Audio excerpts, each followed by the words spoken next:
नमस्कार लाडक्या बहिणींनो, परत एकदा स्वागत आहे तुमचं आपल्या मराठी माहिती दूत या चॅनलवरती।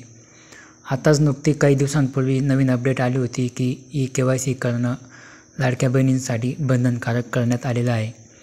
तर ई-KYC केल्यानंतर किंवा ई-KYC जर का तुम्ही केली नाही तर काय होणार ते आपण आजच्या व्हिडिओमधून जाणून घेणार आहोत आणि कोणत्या लाडक्या बहिणींचे पैसे यामुळे बंद होतील किंवा होणार नाहीत ते तुम्हाला आपल्या आजच्या व्हिडिओमधून करणार आहे। त्याआधी चॅनलवर ज्या पण कोणी लाडक्या बहिणी नवीन असतील तर चॅनलला सबस्क्राईब करा, लाईक करा आणि शेअर करा।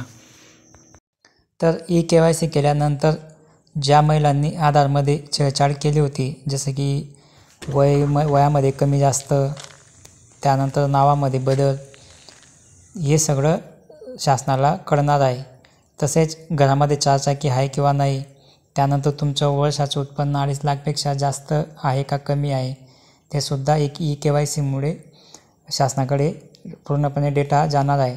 त्याचप्रमाणे एका घरामध्ये अनेक महिलांनी फॉर्म भरले असतील तर जसं की लाडकी बहीण नियमानुसार रेशन कार्डमध्ये एक विवाहित व एक विवाहित गृहीत धरले जातात। बाकीचे किती नावं असतील तरी त्यांचे हप्ते मिळतील, याची शाश्वती नाही आहे।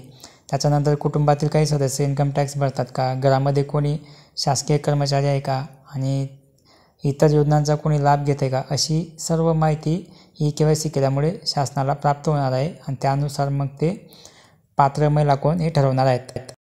त्यामुळे आता लाडक्या बहिणींना दरवर्षी ई-KYC करणं हे बंधनकारक करण्यात आलं आहे।